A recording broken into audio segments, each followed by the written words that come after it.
Now today we are starting with the logic. अभी logic के जितने भी एक्सरसाइज है ना, उसमें बस आपको कंसेप्ट क्लियर हो गया तो ये चैप्टर बहुत इजीली क्लियर हो जाएगा। इसमें मेन इंपॉर्टेंट है इसके बड़े बड़े कोई सॉल्यूशंस नहीं, ज़्यादा कोई कैलकुलेशंस नहीं, कंसेप्ट क्लियर हो गया, सेंटेंसेस के फॉर्म में लिखने का खत्म। ओके, अभी हम लोग जो स्टार्ट कर रहे हैं ना, that is a mathematical logic. Mathematical logic में सबसे पहले देखते हैं हम लोग types of sentences. Types of sentence आपको पता है, बट फिर भी थोड़ा रिकॉल कर लेते हैं। Assertive sentence, assertive sentence with the sentence that is include a declarative sentence, उसको डिक्लेरेटिव सेंटेंस भी बोला जाता है, बराबर ना। Like a what, for example pagoda is in Moko, मतलब एक ऐसा सेंटेंस की जो कंप्लीट सेंटेंस है, that is known as a which sentence, assertive sentence. Clear हो रहा है?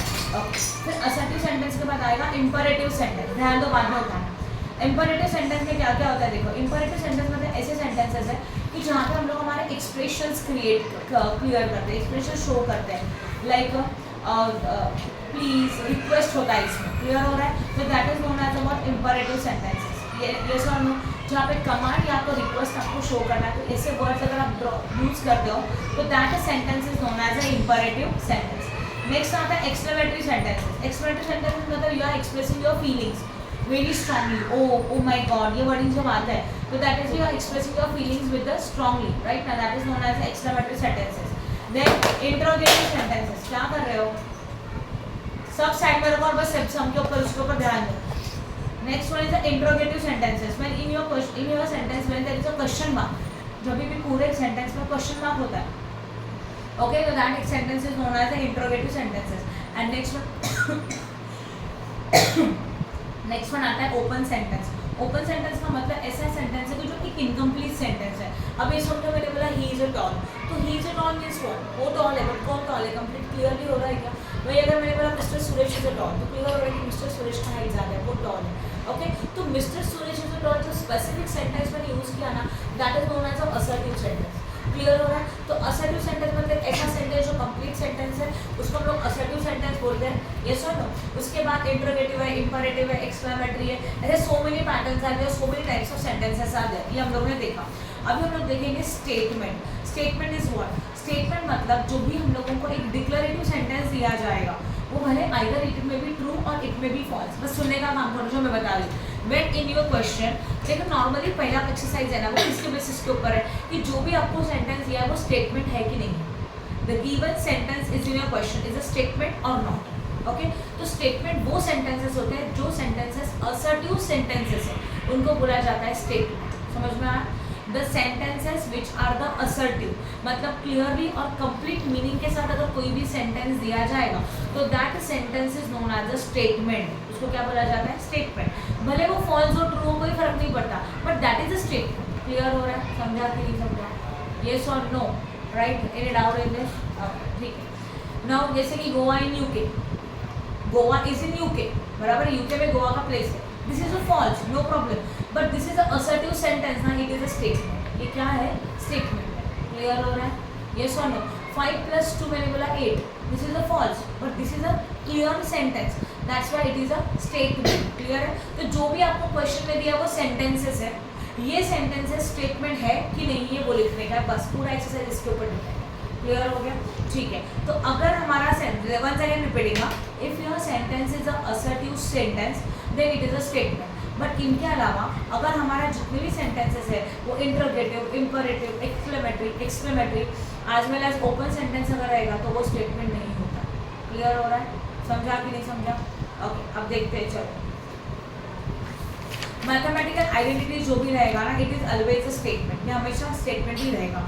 And all statements are sentences, all statement are sentences, but vice versa, मतलब जितने भी स्टेटमेंट है ना वो सेंटेंस होते हैं, बट सारे सेंटेंसेस स्टेटमेंट नहीं हो सकते। हो सकते हैं क्या सारे सेंटेंसेस स्टेटमेंट? नहीं हो सकते। ये भी लॉजिक क्लियर है? ओके, अब देखते हैं एक्सरसाइज 1.1। चलो निकाल एक्सरसाइज 1.1। मिला, state which of the following sentences are a statement and justify your answer if it is a statement। और वो statement तो उसको लिखो, write down its truth value। truth value मतलब ये लिखना है आपको, ये true है कि false है। अगर ये true है तो उसको लिखा जाता है its truth value is a T, right है? अगर कोई भी स्टेटमेंट दिया है और वो ट्रू है तो ट्रू है, तो उसको क्या लिखा जाता है? It's truth value is what? T। और अगर फॉल्स है तो क्या लिखा जाएगा? F। Its truth value is what? False. ठीक है ना? ओके, अब देखते हैं point number 1। A triangle has a n sides. Sides, क्या बोला गया है, ट्रायंगल को n साइड्स होता है। सबसे पहले देखो ये एक सिंपल असर्टिव सेंटेंस है, हाँ या ना, when there is a simple assertive sentence it is a statement, right है। बट एक्चुअल में ट्रायंगल में कितनी साइड्स होती है, कंपलसरी 3 साइड्स होती है, राइट है। तो ये ट्रू है कि ये फॉल्स है, n नंबर ऑफ फॉल्स है, उसको लिखेंगे कैसे, बट आज the triangle have 3 sides it's truth value is a f। समझा, ऐसे लिखना है, लिख के दिखाना जरूरी है क्या, कंपलसरी स्टेटमेंट है कि नहीं। पहले देखो कि ये सिंपल असर्टिव सेंटेंस है क्या, अगर ये सिंपल असर्टिव सेंटेंस है मतलब ये स्टेटमेंट है, फिर सोचो ये ट्रू है कि फॉल्स है। ट्रू रहेगा तो its truth value is a t, false रहेगा तो its truth value is a what, f। The sum of interior angles of the triangle is a 180, क्या बोला है, sum of interior angle of triangle is a 180। सबसे पहले it is a simple assertive sentence, हाँ या ना, ये हमारा क्या है, तो 1.1 का फर्स्ट पॉइंट ये था, फर्स्ट पॉइंट था जो स्टेटमेंट था, स्टेटमेंट है कि ट्रू है कि फॉल्स है, बस इतना लिखना है। Point number 2, a sum of interior angles of triangle is a 180। Interior angle of triangle का जो सम है, सम का मतलब क्या होता है, टोटल, ये 180 है। सबसे पहले ये देखो कि सिंपल असर्टिव सेंटेंस है क्या, yes it is a no command, कोई कमांड नहीं है, रिक्वेस्ट नहीं है, कुछ नहीं है, तो it is a simple assertive sentence. पहला पॉइंट समझ में आया। देन फिर अगर सिंपल असर्टिव सेंटेंस है तो इट इज अ स्टेटमेंट, ये 2 पॉइंट क्लियर हो गए। तो सबसे पहले आपको डिसाइड करना है कि असर्टिव सेंटेंस है कि नहीं है। अगर असर्टिव सेंटेंस है तो इट इज अ स्टेटमेंट, ये फर्स्ट पॉइंट हो गया। अब उसका ट्रूथ वैल्यू चाहिए। ऑब्वियसली इनका एंगल का जो एंगल्स होता है, उनके ट्रायंगल के जो एंगल्स होते हैं उनका टोटल कितना होता है, 180। तो क्या लिखेंगे, it is a true statement, ये ट्रू है तो its truth value, as it is a true statement its truth value is a what, t। इसी तरह से इसको लिखना है, क्लियर हो गया। Next one, you are amazing. पहले तो ये असर्टिव सेंटेंस है क्या, no, it is exclamatory sentence, right ना, तो क्या लिखेंगे, this is exclamatory sentence, it is not a statement, ये स्टेटमेंट नहीं है। उसके बाद please send grant a loan, again request आया, रिक्वेस्ट भी हमारा स्टेटमेंट नहीं होता। This sentence is not a assertive sentence, that therefore it is not a statement, okay. √4 is an irrational number, okay. अभी ये नॉर्मल सेंटेंस है तो ये स्टेटमेंट है, पॉइंट नंबर 1, बराबर है। √4 ये हमारा इरेशनल नंबर नहीं है, इरेशनल नंबर है क्या, ये नहीं है। √4 का ये निकालेंगे तो इसका स्क्वायर रूट इजीली निकलता है, तो ये इरेशनल नंबर नहीं है। तो अगर इरेशनल नंबर नहीं है तो it is known as a what, statement. इसको क्या बोला, एक तो ये स्टेटमेंट है but this is a what, false ना, तो लिखेंगे it is a false statement, therefore the truth value as it is a false statement, it truth value is a what, f। समझा। Next one, x² - 6x + 8 = 0 implies x = -4, x = -2। मतलब उन्होंने clearly बोला है, देखो इसको सॉल्व करके देखना होगा। क्या क्वेश्चन है, बोलो जरा, x² - 6x + 8 = 0 ना। ऐसे 2 फैक्टर्स ढूंढो जिनका मल्टीप्लिकेशन 8 आता है, प्लस माइनस क्या आता है, -6 आता है, क्या आएगा, 4 and 2, है ना, ये माइनस होते हैं, दोनों माइनस होना चाहिए, then minus minus will be the what, plus. 4 2 8, ये भी क्लियर हो गया, तो हो गया ना 2 फैक्टर, है कि नहीं है, तो इट्स अ ट्रू ना। और it is a normal statement है, तो लिखेंगे it is a simple assertive sentence, it is a statement, sentence simple वाला है, इट इज अ स्टेटमेंट है, it is a true statement, that's why it's truth value is a what, t। Next, he is an actor, वो actor है। अब मुझे बताओ ये हमारा सिंपल असर्टिव कंप्लीट सेंटेंस है क्या, ही इज एक्टर, पता है क्या कौन एक्टर है, नहीं, इसको बोलते हैं open sentence, and open sentences are not a statement, ये कभी भी स्टेटमेंट नहीं होते। तो लिखेंगे it is a open statement, it is not a statement. Did you eat lunch 8, बोलो it is a which sentence, interrogative है, बराबर ना, इंट्रोगेटिव सेंटेंस है तो क्या ये स्टेटमेंट नहीं है, तो लिखो it is a interrogative sentence, therefore it is not a statement, तो इसका ट्रूथ वैल्यू लिखने का जरूरत नहीं है।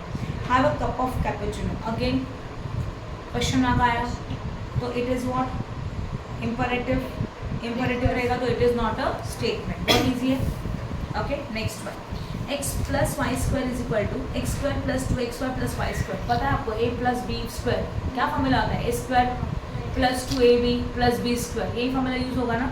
तो obviously it is a mathematical, इसको मैथमेटिकल इक्वेशंस बोलते हैं, बराबर, जो फॉर्मूलाज है। तो mathematical identities are normally true, देखो नॉर्मली ये ट्रू ही है ना, it is a statement, and अगर ये स्टेटमेंट है तो ये ट्रू है, तो इसका लिखेंगे its truth value is a t। Every real number is a complex number, हर एक रियल नंबर कॉम्प्लेक्स नंबर होता है। It's a simple assertive normal sentence है, it is a statement, its truth value is a t, right है। Next one, 1 is a prime number, 1 is a prime number बोला है, 1 prime number नहीं होता, बराबर ना। तो क्या लिखेंगे, it is a simple assertive sentence, it is a statement, it is a what, 1 is not a prime number, therefore its truth value is a f. Clear है? Next, with the sunset the day ends. With the sunset the day is end. It is a complete sentence ना, जहाँ पे complete meaning आपको मिल रहा है. तो it is a simple assertive sentence. It is a statement, right? As it is a truth value, as it is a true statement, therefore its truth value is a what? T. Next one, 1 factorial is equal to 0. No, 1 factorial is equal to क्या आता है? 1 आता है, बराबर ना? Factorial नहीं, 1 factorial is equal to 0, बराबर है. 1 factorial is equal to what? 0. तो it is a mathematical identity. Mathematical sentences क्या होता है? Statements होते हैं, तो it is a statement. और क्या लिखेंगे? As it is a false. हाँ, सही बोला मैंने. 1 factorial का factorial क्या आता है? 1 आता है, तो ये false है, true नहीं है. तो क्या 4 का फैक्टोरियल क्या आता है? तुम लोगों को क्वेश्चन मार्क वाला फेस से मैं कंफ्यूज हो गई. 4 factorial means what? 4 into 3 into 2 into 1. सही है ना? तो 1 factorial is a what? Only 1, right है? तो 1 फैक्टोरियल मतलब 0 इक्वल टू है क्या? नहीं, ये कौन से? समझा? आगे 3 + 5 इज ग्रेटर देन 11. चेक करो 5 + 3 कितना होता है एक्चुअल में? 8. तो ये ट्रू है क्या? It is a simple assertive sentence. It is a statement, right? तो क्या लिखेंगे? It is a false statement, therefore its truth value is a what? False. समझा? आगे का the number of a pi is an irrational number. Pi is हमारा irrational number है, ठीक है? It is a simple assertive sentence. Yes, pi हमारा irrational number है, बराबर है? तो इसको क्या लिखेंगे? It is a statement as it is a truth value is a T. Next one, formula देखो. x², आप बताओ. x² - y² is equal to x + y and x - 1. बोलो. It is a mathematical identity. It is a statement. Right है? समझा कि नहीं समझा? अगर ये स्टेटमेंट है तो क्या बन जाएगा? Its truth value is a what? T. ये भी क्लियर हो गया? Next one, the number 2 is only even prime number. ये एक 2 नंबर है जो ओनली इवन प्राइम नंबर है. It is a simple assertive sentence. It is a statement and फिर its truth value is a what? T. समझ में आ रहा है? आगे 2 coplanar lines are either parallel और इंटरसेक्टिंग. 2 कोप्लानर लाइंस है, एक तो आइदर पैरेलल रहेंगे या तो इंटरसेक्टिंग रहेंगे. सोचो, कोप्लानर मतलब एक एरिया के अंदर के लाइंस. पैरेलल भी हो सकते हैं एक दूसरे के साथ, या तो इंटरसेक्टिंग भी हो सकते हैं, राइट है? तो क्या लिखेंगे? It is an simple assertive sentence. It is a statement. It is a true statement. Its truth value is a what? T. समझ रहा है? इससे ज़्यादा एक्सरसाइज सिंपल कोई है ही नहीं, राइट? आगे का खुद करेंगे. कितने क्वेश्चन है इसमें? 25 है ना? डू वन थिंग, अभी के अभी 6 रीड कर लो और मुझे बताओ कुछ डाउट है क्या? पॉज करो तब तक. See what is the given in the question. पहले वो बताओ. a + b is less than 7 where a is what? Greater than equal to 0. मतलब जो भी a है वो तो एक तो 0 से इक्वल है या तो उससे बड़ा है, छोटा नहीं हो सकता, मतलब निगेटिव नहीं है. ये पॉइंट समझ में आ? Second condition is what? a is less than 7 and b is also less than 7. अगर a and b दोनों छोटे हैं 7 से, राइट है? तो अगर इनका नंबर ही टोटल, तो इनका टोटल भी 7 से कम ही आएगा ना, राइट? तो इट्स ट्रू. तो पहले क्या लिखा जाएगा? It is a simple assertive sentence. It is a statement. It is a true statement. Its truth value is a T. समझ में आया? Next one. और कुछ? Okay, can I start? Now we are start with the logical connectivities. Okay, we are having the 2 type of statement. First one is the simple statement, or we can say that prime statement. Prime statement में ना कुछ भी 2 sentence को जो connect किया जाता है, बराबर? कोई भी एक सिंगल सेंटेंस है, that is known as a prime sentence. मतलब कोई भी 2 सेंटेंसेस कनेक्टेड नहीं है, only single sentence is given in the question, that is known as a which sentence? Prime sentence. और दूसरा आता है कंपोजिट और compound sentence. Composite and compound sentence means 2 sentences are connected with the sum words, that is known as a composite sentence. ये clear हो गया? Okay. अब ये जो कनेक्टिविटीज है वो क्या है? लॉजिकल कनेक्टिविटीज क्या आता है, उसका ट्रुथ टेबल क्या आता है? देखो, ये आपको याद करना है कंपलसरी. कनेक्टिविटीज में पहला है कंजंक्शन. कंजंक्शन मतलब कोई भी 2 सेंटेंसेस अगर एंड वर्डिंग से जॉइंट है. क्या बताया मैंने? कोई भी 2 sentences if they joint with the word of the word and के साथ ये भी वर्ड्स हो सकते हैं, बट, इट, दो, स्टिल, मोरएवर. ओके, ये वर्डिंग्स अगर वहाँ पे इंक्लूड है, और मतलब कोई भी 2 सेंटेंसेस अगर ज्वाइन किया इन कनेक्शन से, तो उसको बोला जाता है कंजंक्शन. क्या बोला जाएगा इसको? कंजंक्शन. और कंजंक्शन का साइन क्या है? देखो, जस्ट ट्रायंगल या तो उल्टा, बराबर है, समझ में आया। तो if any two sentences are joined with and, specifically याद रखो कि अगर कोई भी दो सेंटेंस एंड से जॉइंड है, एट, दो, बट, ओके, तो इनको क्या बोला जाएगा, कंजंक्शन बोला जाएगा। अब कंजंक्शन को इंडिकेट किया जाता है सिंबॉलिकली उल्टा भी। यहाँ तक क्लियर हो गया। नेक्स्ट कनेक्टिविटी आता है डिसजंक्शन। कोई भी two sentences if joined with the word of और, इससे जॉइंट है ये, और से जॉइंट है, बराबर है। तो अगर और से जॉइंट है तो उसके लिए आएगा डिसजंक्शन, और इसको लिखा जाता है वी, ऐसे लिखा जाता है वी, बराबर है, symbolically it is known as a V. अब इसका ट्रूथ टेबल देखते हैं। See if we are having two sentences, हमारे पास क्या है, दो सेंटेंसेस। ट्रूथ टेबल को आपको याद करना है। ट्रूथ टेबल के ऊपर आगे का एक पूरा एक्सरसाइज डिपेंड है, ठीक है। हम लोग देखते हैं पहला वाला कंजंक्शन। कंजंक्शन में साइन कौन सा आता है, पी आएगा। उसका ट्रूथ टेबल में पी है, क्यू है। P and Q R the two different sentences which are connected with the word conjunction, that is a wording of and, though, it, but, etc. okay, for example this statement is a true and this statement is also true। कुछ भी हो सकता है, ये true हो सकता है, ये false हो सकता है, या तो ये false हो सकता है and this is a what, true हो सकता है, या तो दोनों के दोनों क्या बन सकते हैं, false बन सकते हैं। yes or no, ये लॉजिक है, ठीक है। अभी इसके लिए आपका ट्रूथ टेबल किस तरह से बनेगा ये ध्यान। अगर समझ लो एक भी false रहेगा, these are the two different sentences, इसमें से एक भी false है तो false आएगा। इनमें है क्या false, दोनों में एक भी false नहीं, तो क्या बनेगा इसका ट्रूथ वैल्यू। इसको लिखते हैं P कंजंक्शन Q, इसको ऐसे लिखा जाता है, क्या लिखा जाता है, P कंजंक्शन Q। तो अगर फर्स्ट स्टेटमेंट ट्रू है, सेकंड स्टेटमेंट भी ट्रू है, रूल इज व्हाट, कंजंक्शन में ये रूल याद कर रखोगे, अगर दोनों सेंटेंस में से कोई एक फॉल्स रहेगा तो फॉल्स ट्रूथ वैल्यू। यहाँ पे कोई फॉल्स है नहीं है, तो true true is what, T. इनमें कोई फॉल्स है, हाँ है, फॉल्स है, तो ये इसका ट्रूथ वैल्यू क्या रहेगा, फॉल्स। समझ में आ रहा है। देन फॉल्स एंड ट्रू, तो क्या रहेगा, फॉल्स, एंड फॉल्स फॉल्स भी क्या रहेगा, फॉल्स। तो दो स्टेटमेंट में से कोई भी एक स्टेटमेंट का ट्रूथ वैल्यू अगर एफ आता है, your truth value for the conjunction is what, F है, otherwise it will be the true. Any doubt in this, clear हो गया। This is the truth table for what, conjunction. अब देखते हैं disjunction. Disjunction कौन से वर्ड से joint होता है, और, यस और नो, ठीक है। अब इसमें देखो P and Q two sentences आ गए। P में समझो ये ट्रू है, ये भी ट्रू है, this is true and this is what, false, then false and what, true, and ये आया फॉल्स एंड फॉल्स, यस और नो। अभी इसका ट्रूथ वैल्यू मतलब P disjunction Q, two different sentences are given. First sentence, first statement is true and second statement is what, true. जैसे इसमें हम लोगों ने क्या सोचा था, अगर एक भी आपको फॉल्स दिखा तो आंसर क्या आएगा, फॉल्स, अदरवाइज ट्रू। वैसे इनमें अगर एक भी ट्रू दिखा तो ट्रू, अदरवाइज फॉल्स। तो इनमें क्या है, ट्रू ट्रू है, ऑब्वियसली क्या बनेगा, इसमें है ट्रू तो ट्रू, इसमें भी है, इसमें है क्या, तो क्या रहेगा, वो क्या truth value of this one. Easy है बहुत, याद रख सकते हो। तो साइन याद रखोगे कि हम लोगों का उल्टा भी है, मतलब कंजंक्शन है। कंजंक्शन का ट्रूथ टेबल में अगर ट्रूथ वैल्यू फाइंड आउट करना है P कंजंक्शन Q का, दो सेंटेंसेस का, तो एक भी फॉल्स रहेगा तो फॉल्स, ये साइन याद रखो। बट डिसजंक्शन में होगा कि एक भी ट्रू रहेगा तो क्या होगा, ट्रू, राइट, क्लियर हो गया। ओके, अब एक्सरसाइज नंबर आते हैं हम लोग 2.2 मिला। Express the following statement in the symbolical form. हम लोगों को स्टेटमेंट्स को सिंबॉलिकल फॉर्म में एक्सप्रेस करना है। E इज अ वोवेल और 2 + 3 = 5। मिला question. See, two statements are there. E is a vowel is a one statement and 2 + 3 बीच में क्या है, और है। और मतलब कौन सा, ये कंजंक्शन है कि डिसजंक्शन है, डिसजंक्शन, क्लियर है, और के लिए।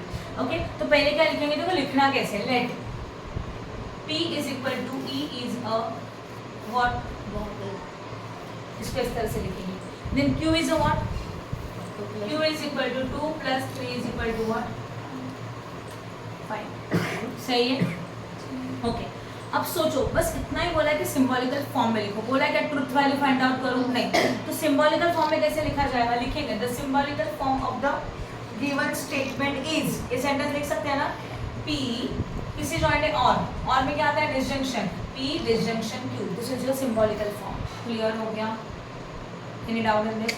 तो जो दो सेंटेंस है उसमें से एक को P एज्यूम करो, दूसरे को Q एज्यूम करो, और बीच में साइन डाल दो according to their connectivities. Connectivities मतलब एंड और। एंड जो है उसके लिए कंजंक्शन बोलते हैं, और के लिए क्या बोलते हैं, डिसजंक्शन। डिसजंक्शन के लिए भी एंड कंजंक्शन के लिए उल्टा। इजी है, okay. Next one, Mango is a fruit, but potato is a vegetable. Let P is equal to mango is a fruit, right? Q is equal to potato is a vegetable. आपको symbolical form लिखना है, तो the symbolical form of the given statement is equal to P conjunction Q. Conjunction why? Because and wording is due. Okay? But and though it सबके लिए. Now milk is white और grass is green. Conjunction disjunction क्या लिखेंगे? Let P is equal to let Q is equal to. कर सकते हो? Next, I like playing but not singing.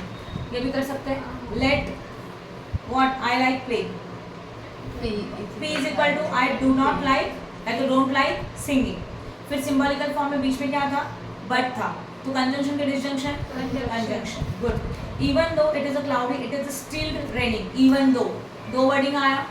तो P is equal to it is a cloudy, Q is equal to it is a still raining.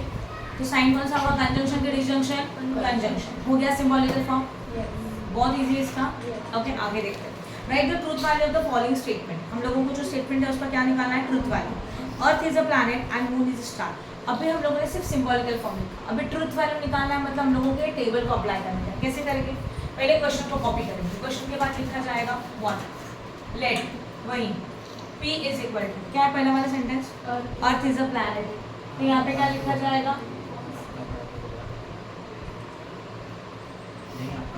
चालू है क्यों?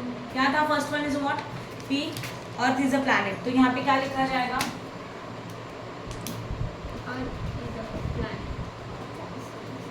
Q is equal to what? Moon is a star. Moon star है क्या? Right. Okay, अब क्या लिखेंगे? देखो पहले तो the symbolical form of given statement is बोलो. The symbolical form of the given statement is what? कौन सा वर्डिंग है? एंड है तो क्या आएगा? Conjunction Q. अभी ट्रूथ वेट ट्रूथ वैल्यू के लिए क्या करेंगे? P लिखो, Q लिखो, एक टेबल बना दो. P conjunction Q. सही है. इसके लिखेंगे ये क्या था? ट्रू था. और ये क्या है? कंजंक्शन में क्या बोल रहे थे? एक भी फॉल्स लिखा तो फॉल्स हो गया. फिर लिखेंगे its truth value is false. Then समझा कैसे लिखना है? टेबल बनाओगे तो और क्लियर हो जाएगा. तो ये फॉर्मेट रहेगा आपके रिमेनिंग क्वेश्चंस का. आगे 16 is a even number, 8 is a perfect square. Please ये सेंटेंसेस आप देख लो 5 तक. पॉज करो तब. नेगेशन का साइन कौन सा होता है? Negation is negation is actually negative, but इसको इंडिकेट किया जाता है with the help of this sign. Board पे ध्यान दो please. With help of this sign just like a negation. Clear हो रहा है? ओके. अगर समझ लो आपका जो गिवन सेंटेंस है वो है P. क्या है हमारा गिवन सेंटेंस? P. अभी मैं इसका ट्रूथ वैल्यू देख रही हूँ. नेगेशन मतलब नेगेटिव. कोई भी सेंटेंस अगर आपको दिया है तो उसका नेगेशन करना मतलब नेगेटिव में उसको लिखना. ठीक है. इफ गिवन सेंटेंस P है और उसका ट्रूथ वैल्यू T है तो उसका नेगेशन ऑफ P क्या हो जाएगा? फॉल्स. उल्टा नेगेटिव. ओके. अगर इसका मतलब कोई भी गिवन सेंटेंस एक है वो P है, उसका ट्रूथ वैल्यू अगर ट्रू है मतलब वो स्टेटमेंट ट्रू है तो उसका नेगेशन क्या हो जाएगा? फॉल्स. और अगर वो फॉल्स है तो उसका नेगेशन क्या हो जाएगा? True. This is the truth table of the negation. Clear हो रहा है? Okay. Now come to the sentences self और क्वेश्चन ऑफ द वर्ड. मतलब जहाँ पे नॉट आता है ना दैट इज अ नेगेशन.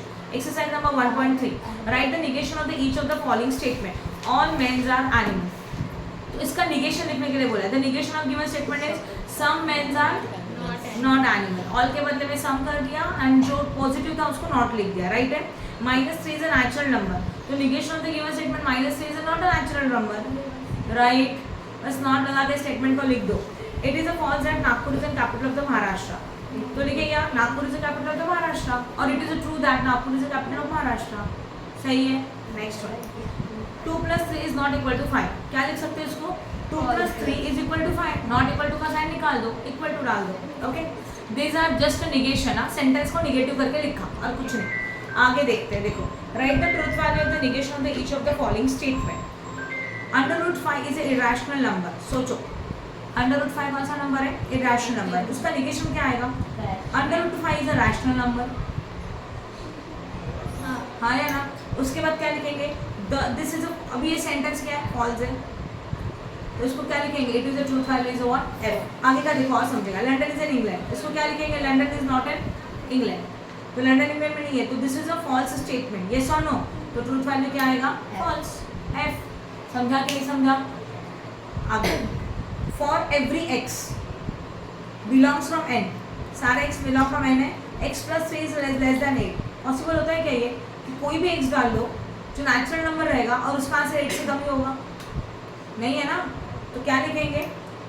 इसको लिखा जाएगा फॉर ऑल के बदले में आता है देयर एग्जिस्ट, देयर एग्जिस्ट मतलब some x belong from N such that x plus 3 यहाँ था लेस देन 8, अभी क्या कर दिया? ग्रेटर देन इक्वल टू 8, तो ये क्या है? ऑब्वियसली हो सकता है ना, ग्रेटर देन इक्वल टू 8 हो सकता है, तो क्या लिखेंगे? It is a true statement, is truth value is over p, easy है, कर सकते हो।